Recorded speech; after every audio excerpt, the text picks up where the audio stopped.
సంస్కృతి సంపద YouTube channel తరపున అందరికీ స్వాగతం. శ్రీనాథుని శృంగార నైషధం కావ్య పఠనం. ఈ కావ్య పఠనాన్ని శ్రీ రత్న శర్మ గారు ధారావాహిక ప్రసంగంలో ప్రసంగిస్తున్నారు. వారి ధారావాహిక ప్రసంగంలో ఈరోజు 35వ ప్రసంగం చేస్తున్నారు. శ్రీ రత్న శర్మ గారికి స్వాగతం. నమస్తే.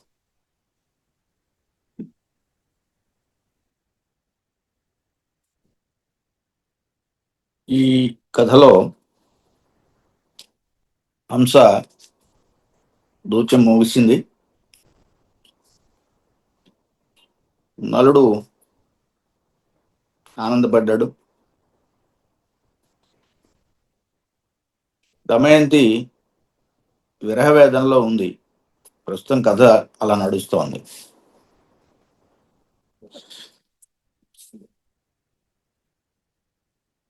కమలనేత్ర గవస్థాన విముఖమైన చంచలత్వంబుమది ప్రకాశించుచుండే బాలయాలీల అభ్యసింపగ బోలు రమణ దూత పతంగ చక్రంబుతోడా. ఇది మనం ఇంతకు ముందు భాగంలో చెప్పుకున్నాం. ఇందులో ఆమె మనస్సు చంచలత్వంతో ప్రకాశిస్తోందని, ఆ చంచలత్వానికి కారణం ఈ ఈ దూత హంస, దానితోటి ఉన్నటువంటి స్నేహము, దాని నుంచి నేర్చుకున్నది కాబోలు ఈ చంచలత్వము అని కవి చెప్తున్నాడు. ఇది నిన్నటి భాగంలో, ఇంతకు ముందు భాగంలో అయిపోయింది. ఇప్పుడు చూద్దాం ఇవాటి భాగంలో. బాలకు చెకుటద్దముల పజల కోమల మందహాస రేఖాలవమంకురింపదు. బాలకు చెకుటద్దముల పజ్జల కోమల మందహాస రేఖాలవమంకురింపదు. వికాసము జాలదు నెమనంబునన్ వాలిక మించు కన్గొనల వాకిట నల్లన సంచరింపను జాలక జాల ఉంటుబడే చారు నిరీక్షణ ఖంజరీటము.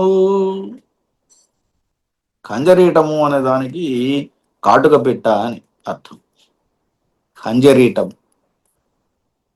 కాటుక పెట్ట అని. బాలకు, బాల ఇక్కడ దమయంతి, దమయంతికి చెక్కుటద్దముల పజ్జల కోమల మందహాస రేఖాలవమంకురింపదు. కొంచెం కూడా చిరునవ్వు పొడవరించటం లేదట. మందహాస రేఖా లవము కొంచెం కూడా అంకురింపదు. ఎందుకు?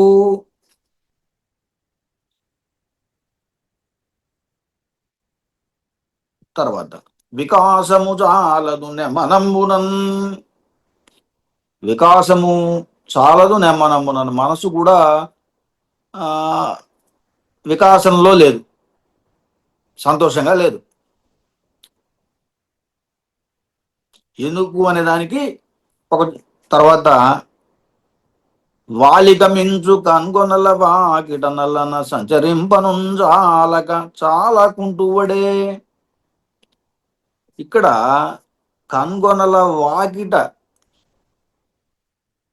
కనుకొలకుల నుండి చూచేటువంటి చూపు, అది కూడా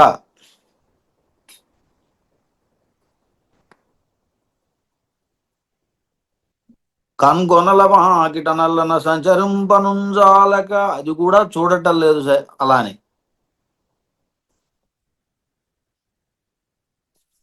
ఎందుకు? ఇది దీనికి ఏమిటంటే, ఇప్పుడు ఇదంతా కూడా ఒక చింతతోటి, నలుడి మీద మనసు ఉండటం వల్ల, తన మనసంతా అక్కడే నిలబడి ఉండటం వల్ల, ఆ చింతలో ఉండి, ఆ ధ్యాసలో ఉండి, ఇవన్నీ సహజంగా ఉండాల్సిన చిరునవ్వు కానీ,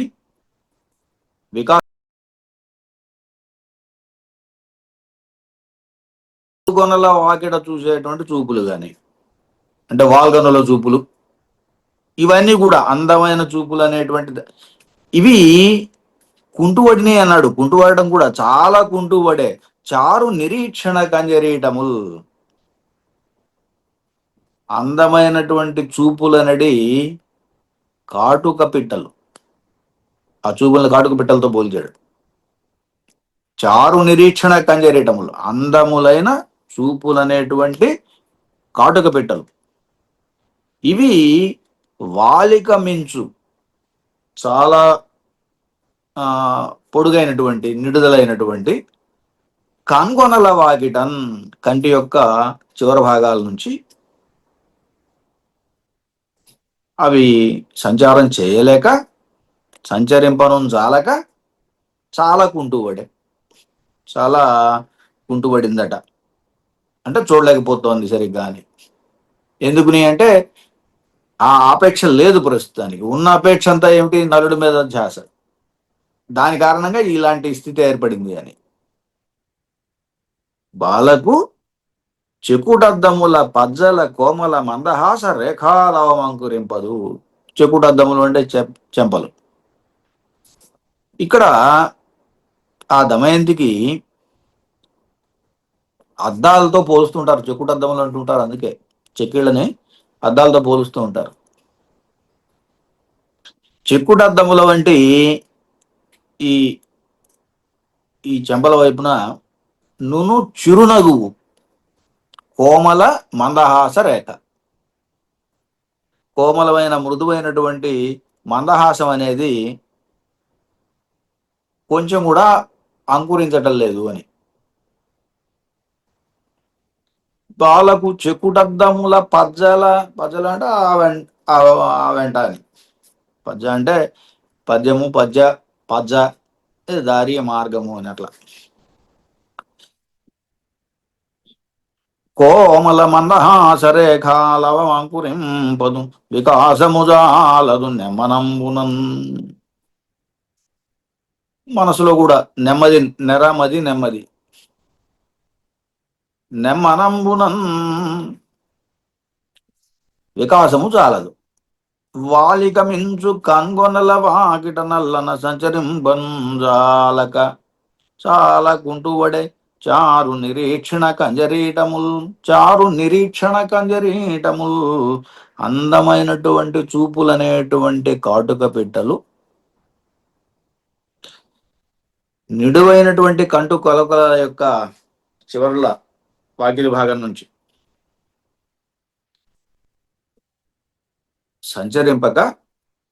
సంచరింపలేక చాలా కుంటుపడెను.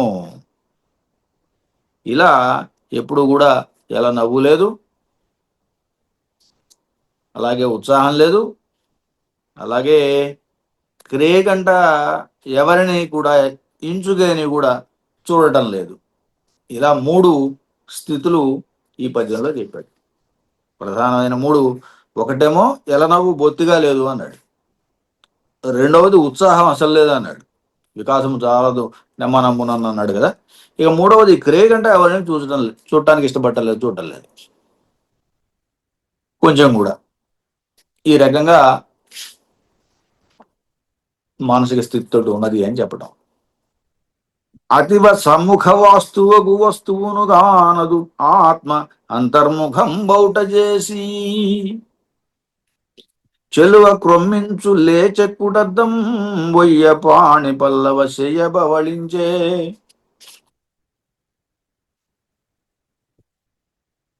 కోమలి నిట్టూర్పు కృపేడి నెత్తావి మొకరితేండ్లను ముట్టగరచే. తరుణి లోచన ధారాలవంబులు ముత్యాల జరులతో ముద్దు గురిసే. చామ శరకాండ పాండిమఛాయనుందే ఓటి మదిగింపుగాదయ్య నాటపాట. మృగ విలోచనకంతంత మేనుడస్సే అంతకంతకు సంతాపం అతిశయిల్లే. అంతకంతకు సంతాపము అతిశయిల్లను, అంతకంతకు కూడా సంతాపం పెరుగుతోంది అని. అతిశయించడం అంటే పెరగటం. ఇలాంటి స్థితిలో ఏమి ఉన్నది. ఇది చక్కని శీర్షపద్యం. దీంట్లో అతివ సమ్ముఖ వాస్తువుకు వస్తువును కానదు ఆ అంతర్ముఖం బౌట చేసి. అక్కడ సముఖ వాస్తువుకు ఎదురుగా ఉండేటువంటి వస్తువులను కూడా, సమ్ముఖ వాస్తు అంటే సమ్ముఖము అంటే ఎదురుగా ఉండటం, ఎదురుగా ఉన్నటిది అని. అటువంటి వస్తువులను కూడా అది ఆమె అతివ కానదు ఆత్మ అంతర్ముఖం బౌట చేసి. ఆత్మ అంతర్ముఖం అవటం వల్ల ఎదురుగా ఉన్న వస్తువులను కూడా చూడటం లేదు అని. చూడలేకపోవడానికి కారణం ఏమిటి? చింత, విచారం. ఈ మొత్తంలో చెబుతున్నది అదే. దమయంతికి నలుడి మీద ఉన్నటువంటి ప్రేమాశ్చర్యం చేత మదనతాపానికి చిక్కి చింతలో ఉన్నది కాబట్టి ధ్యాస అక్కడే ఉంది, కానీ ఎదురుగా ఉన్నటువంటి వాటి మీద కూడా ధ్యాస లేదు అని చెబుతున్నాడు. అంతర్ముఖమై మనసు ఉండటం వల్ల బాహిరంగా ఏం కనిపిస్తున్నా అది దృష్టి దాని మీద లేదు. అతివ సమ్ముఖ వాస్తువుకు వస్తువును కానదు, ఎదురుగా ఉన్నటువంటి వస్తువును చూడట్లేదట. ఆత్మ అంతర్ముఖం బోట చేసి, తన యొక్క మనసు అంతర్ముఖం అవటం వల్ల. చెలువ క్రొమ్మించు లే చెక్కుటద్దం బొయ్య పాణి పల్లవశయ్య పవళించే.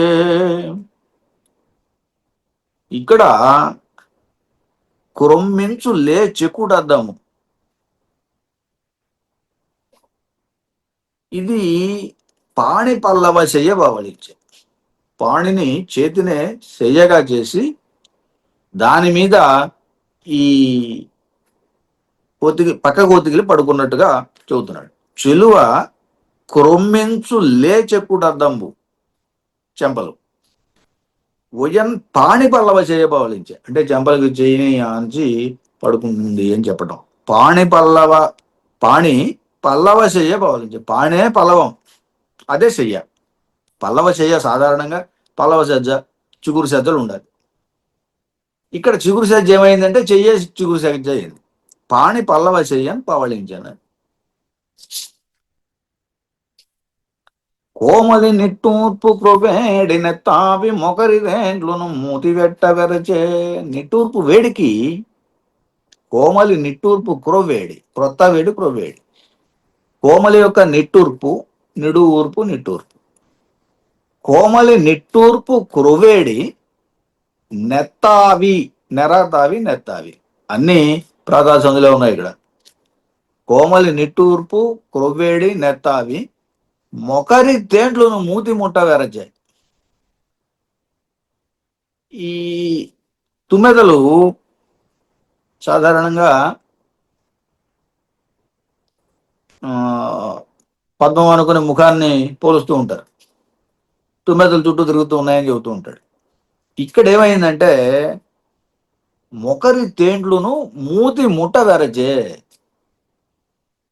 ముట్టుకోవడానికి కూడా భయపడ్డాయట మూతి. ఎందుకుని అంటే ఎక్కడ వేడి కాల్చేస్తుందో అని. నిట్టూర్పు క్రొవ్వేడి, ఆ నిట్టూర్పుల నుంచి వచ్చేటువంటి ఆ గాలి చాలా వేడిగా ఉండటం వల్ల అది ఎక్కడ కాల్చేస్తుందో అనే భయంతోటి మొగరి దేంట్లోనూ మూతి ముట్ట వెరచాయి, భయపడ్డాయట అవి కూడా దగ్గర రాకుండా. తరుణి లోచన భాష్పధారాలవంబులు ముచాల సరులతో ముద్దు గురిసే. తరుణి లోచన భాష్పధారాలవంబులు, ఇది దుఃఖమే మిగిలింది కాబట్టి కన్నీరు వస్తాయి. ఆ కన్నీటి బిందువుల్ని ముత్యాలతో పోల్చాడు ఈయన. తరుణి లోచన బాష్పధారాలవంబులు, బాష్పధారాలవంబులు ముత్యాల సరులతో ముద్దు గురిసే. అవి ఆ బిందువు ఏదైతే దుఃఖంతో కలిగినటువంటి కన్నీరు ఉందో ఆ కన్నీటి బిందువులు అవి ముత్యాల సరులతో ముద్దు గురిసే. ముత్యాల దండలాగా, సరులు, సరము అంటే దండ, ముత్యాల సరులతో ముద్దు గురిసే. చామ శరకాండ పాండిమ ఛాయనుందే. చామ లేమ అని, చామ అన్నప్పుడు స్త్రీ అని సామాన్యార్థం. ఇక్కడ దమయంతి. శరకాండ పాండిమ ఛాయనుందే. శరకాండ పాండమ ఛాయ అంటే రెల్లు కాడల యొక్క తెల్లని కాంతి. శరము అంటే రెల్లు అని అర్థం.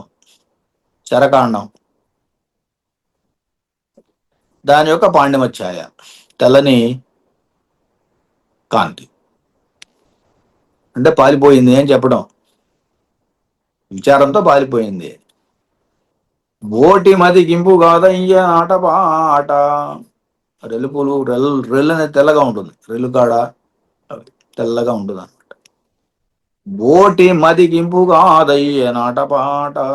ఆటపాట కూడా బోటికి ఇంపు కాదయ్యే, బోటి మదికి ఇంపు కాదయ్యే. బోటి అన్నా కూడా స్త్రీ అని అర్థం.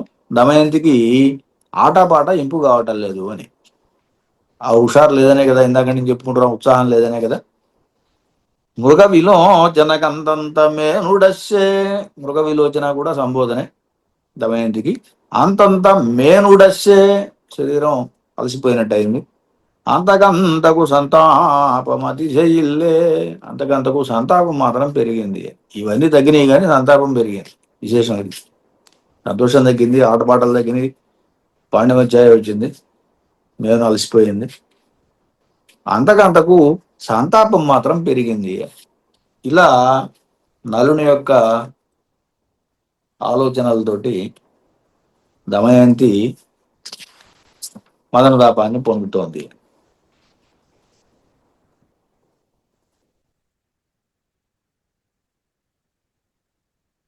ఉదిత మనోనురాగ దహనోష్ణభరంబున లాలతాంగికిన్. హృదయమునందు జొబ్బిల వహించిన చందన కర్దమంబు బుద్బుదముల నీనే. కల్పిత విభూషణ జాల మృణాల వలరీవదనములందు అమందగతి వారక పిచ్చిల జొచ్చె ఫెనముల్.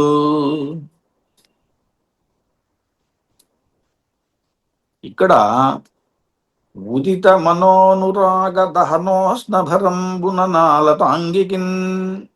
హృదయమునందు జొబ్బిల వహించిన చందన కర్దమంబు బుద్బుదముల నీనే. కల్పిత విభూషణ జాల మృణాల వలరీ వదనములందు అమందగతి వారక పిచ్చిల జొచ్చే ఫెనముల్. ఇక్కడ ఆలతాంగికిన్ ఉదిత మనోనురాగ దహనోష్ణ భరంబున ఆలతాంగికిన్. ఆలతాంగికి, ఆ దమయంతికి హృదయమునందు జొబ్బిల వహించిన చందన కర్దమంబు బుద్బుదముల నీనన్.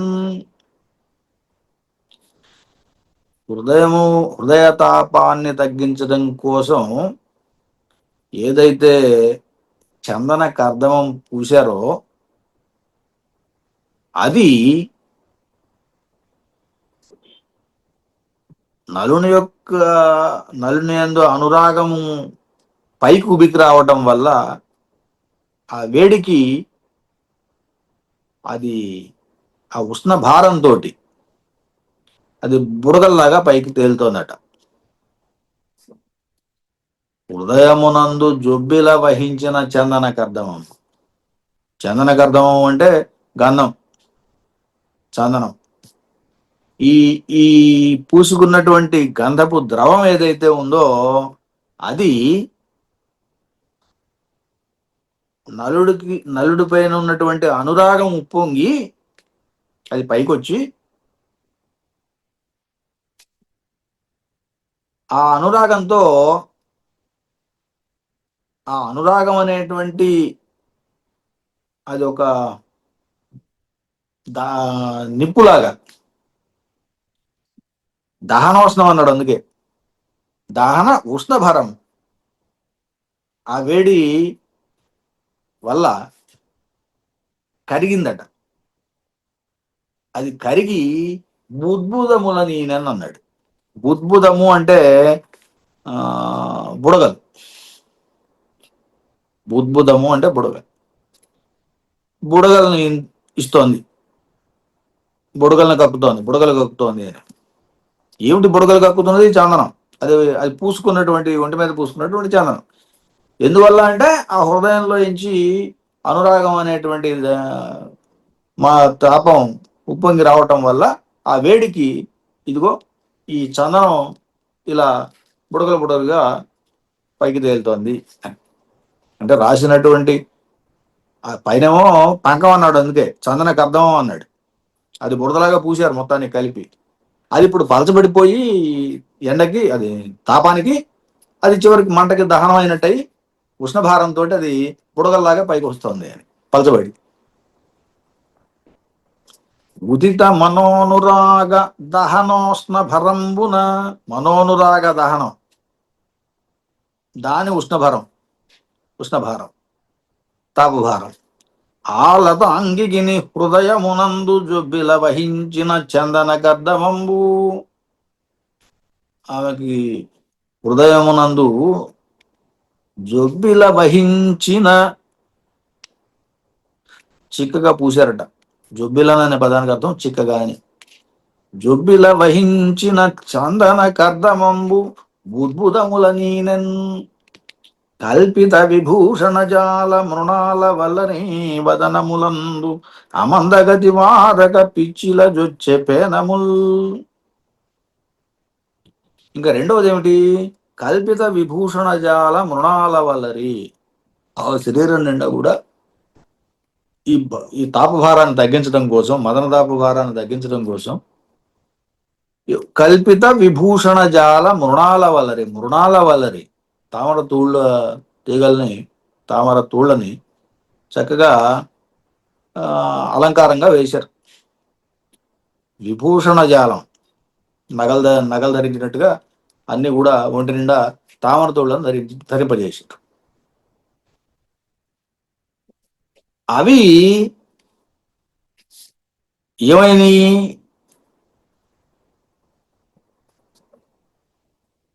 అమందగతి వారక పిచ్చిల జొచ్చే పేనములు. అవి కూడా ఈ ఎండతాపానికి, ఆమె లోపల ఉన్నటువంటి మదన తాపానికి ఏమైనాయట? పిచ్చిల జొచ్చే పేనములు. వారక అంటే నిరంతరం, పేనములు నురుగులు, పిచ్చిల జొచ్చాను ఉరకసాగాను, బయటకు వస్తున్నాయి, బయటకు ఉరకసాగిందట. ఉరకసాగాను అంటే బయటకు వస్తున్నాయని. ఇందులో ఉన్నటువంటి తామర తోళ్ళు చాలా చల్లగా మెత్తగా ఉంటాయి. ఆ చల్లదనం ఏదైతే ఉందో అది ఈ తాపానికి అవన్నీ కాగిపోయి వాటిల్లో నుంచి కూడా నురుగులు వస్తున్నాయట. కల్పిత విభూషణ జాల మృణాల వల్లరి వదనములన్, వాటి ముఖముల నుండి అని, వల్లరి వదనములందు అమందగతి పైగా వేగంగా, వారక నిరంతరం, పిచ్చిలజొచ్చే పేనము నురుగులు బయటకు రాసాగినాయి. ఇలా ఆమె యొక్క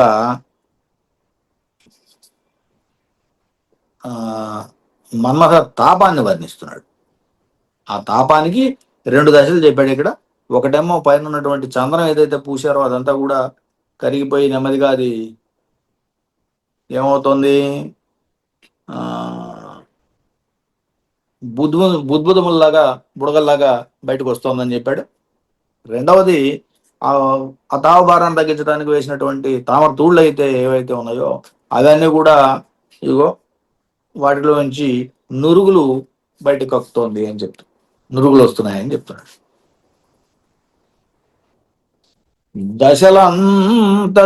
దశల అంతంత గునెక్కగా విరహ సంతాప అతిరేకంబునన్ శశిబింబాననకున్ తమస్వసకు కార్శ్వం పొందే దేహంబు అహర్నిశమున్ సాంద్ర నిరంతర స్మృతి సమున్మేషంబునన్ కాంతకున్ దశ దిగ్భిత్తులయందు గానబడి ఎంత ధ్రువ చిత్రావళుల్. దశల అంతంతకు నెక్కగాన్, దశలు అంతంతకు మన్మథావస్థలు, దశలు మన్మథ దశలు 10 అని చెప్పుకుంటాం కదా, ఆ దశలు అంతకంతకు నెక్కగా ఎక్కువ కాగా విరహ సంతాప అతిరేకంబునన్, విరహ సంతాపము యొక్క అతిశయంతో శశిబింబాననకున్ తమస్వసకు, ఈ రెండు ఆమెకు సంబంధించిన విశేషణాలే. శశిబింబానన చంద్రుడు వంటి ముఖం కలిగింది అని కదా, శశిబింబాననకు తమస్వసకు, దమస్వసకు తమస్వసకు దమయంతికి అని. అంటే దమనుతో పుట్టువాట, దమనుతో పాటు పుట్టింది అని. దమస్వసకు కార్ష్యం పొందే దేహంబు, కృషించింది దేహము అని. కార్ష్యము కుశత, పురుషధాతు. అహర్నిశమున్, అహసు నిశ, రాత్రింబగళ్ళు అంటే ఎప్పుడు అని. సాంద్ర నిరంతర స్మృతి సమున్మేషంబునన్ కాంతకున్, సాంద్ర నిరంతర స్మృతి సమున్మేషం. ఇదేమిటి ఇంతకి సమస్య అంటే నలుని యొక్క స్మరణ, అది కూడా గాఢంగా. అహర్నిశము, అహర్నిశము, సాంద్రము, నిరంతరము, స్మృతి సమున్మేషం, స్మరించడం వల్ల కలిగినటువంటి ఇవన్నీ. నలుణ్ణి వదిలిపెట్టకుండా మనసు నలుడి అందే ఉండటం వల్ల, నలుడిని స్మరిస్తూ ఉండటం వల్ల కాంతకి ఇలాంటి స్థితి వస్తోంది అని. ఇంకొకటి చెప్పాడు, ఏమిటది? కాంతకు దశ దిగ్భిత్తుల ఎందు గానంబడి అని తద్రూప చిత్రావళు. ఆమెకు ఆ దశ దిగ్భిత్తుల ఎందు, దశ దిక్ బిత్తులు, దిక్ దిక్ అనేటువంటి బిత్తులు, దశ దిక్కులు. సాధారణంగా అష్టదిక్కులు అంటూ ఉంటాం, దశ దిక్కులు అని కూడా అంటూ ఉంటారు. 10 దిక్కుల యందు ఉన్నటువంటి దిక్భిత్తులు, దిక్కులు అనేటువంటి గోడల యందు అని. అంటే ఎటు చూసినా కూడా అని. దశ దిక్భిత్తుల యందు గానంబడి అని తద్రూప చిత్రావళులు. ఎవరి రూపం? నలుని యొక్క రూపం. ఆ బొమ్మలు, చిత్రావళులు. నలుని యొక్క రూపం కనిపిస్తోంది ఎటు చూసినా దమయంతికి అని. కారణం ఏమిటంటే ఆయన ఏందో మనసు లగ్నమై ఉండి అహర్నిశము అదే స్మరణలో ఉంది అని. అందువల్ల ఆయన రూపమే ఎటు కనిపిస్తుంది, ఎటు తిరిగి చూసినా నలుని రూపమే కనిపిస్తోంది అని. దశలు అంతంత గుణెక్కగా, అంతంతకు ఈ దశలు మన్మథావస్థలన్నీ కూడా పెరిగిపోతూ ఉండగా ఒక్కొక్కటి పెరిగి విరహ సంతాప అతిరేకంబునన్, విరహ సంతాపం యొక్క అతిశయం, అతిరేకం అంటే శశిబింబాననకు తమస్వసకు కార్ష్యం పొందే దేహంబు. ఇదిగో ఈ ఆలోచనతో, ఈ విరహంతో మన్మథావస్థలన్నీ పెరిగిపోవటం వల్ల చివరికి ఈ దమయంతికి శరీరం కృషించిపోతోంది, కృషత పొందింది, కార్ష్యం పొందే దేహం.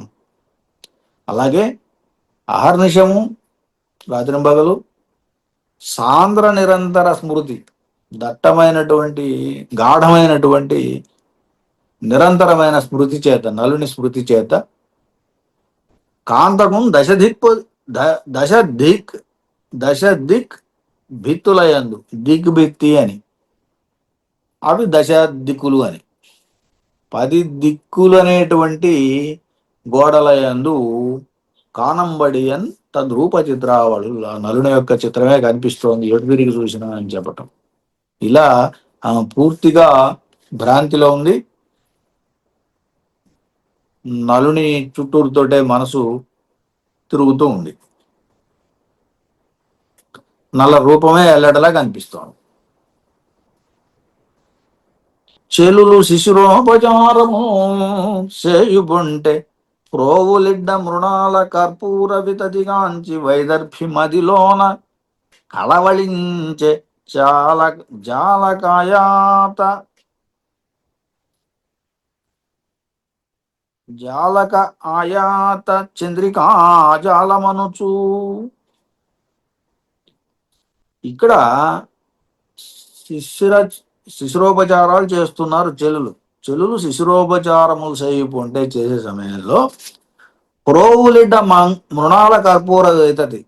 చల్లదనం కోసం పెట్టేటువంటి మృణాలము, కర్పూరము ఏవైతే ఉన్నాయో, చందనము, ఇవన్నీ కూడా ఒక పక్కన పోవుల్లాగా పెద్ద పెద్ద పోవుల్లాగా పోగుల్లాగా కనిపిస్తున్నాయి. అంటే వాడుతున్నారు, తీసేస్తున్నారు, అక్కడ పెడుతున్నారు ప్యాకెట్కి. అదంతా పెద్ద ఒక రాశి గుట్ట అయింది. అది ఏమవుతోంది చూస్తే? కాంచి వైదర్భి మదిలోన కళవరించి. అవి చూసి మనసులో కళవలబడిందట దమయంతి. ఎందుకు? అవేదో రాశి పెరిగిపోయిందని కాదు అక్కడ. కారణం ఏమిటంటే అవి తెల్లగా వెన్నెల్లాగా కనిపిస్తోందట. జాలకాయాత చంద్రికా జాలమనుచు. అదిగో చంద్రికా జాలం అని భయపడుతోందట. వెన్నెల యొక్క పువ్వు తెల్లగా ఉందన్నమాట. ఈ ఇందాక మనం చెప్పుకున్నటువంటి కర్పూరం కానీ, మృణాలాలు కానీ, ఇవన్నీ కూడా అక్కడ పోగుపడుతున్నాయి. అవన్నీ తెల్లగా ఉన్నాయి. ఆ తెల్లగా ఉండటం వల్ల అది వెన్నెల అనుకుంటోంది. వెన్నెల అనగానే మా భయంలోకి వెళ్తోంది. మళ్ళీ ఎందుకు వెన్నెల, చంద్రుడు, మరి ఇదంతా కూడా మతతాపాన్ని హెచ్చించేది కాబట్టి అది ఎప్పుడైతే వెన్నెల అనుకుందో మళ్ళీ కలవలపడడం మొదలయ్యింది, దిగులు పడింది. దానికి తర్వాత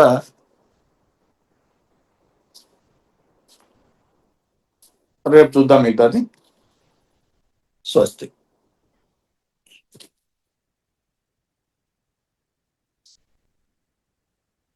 శ్రీనాథుని శృంగార నిషేధం కావ్య పఠనం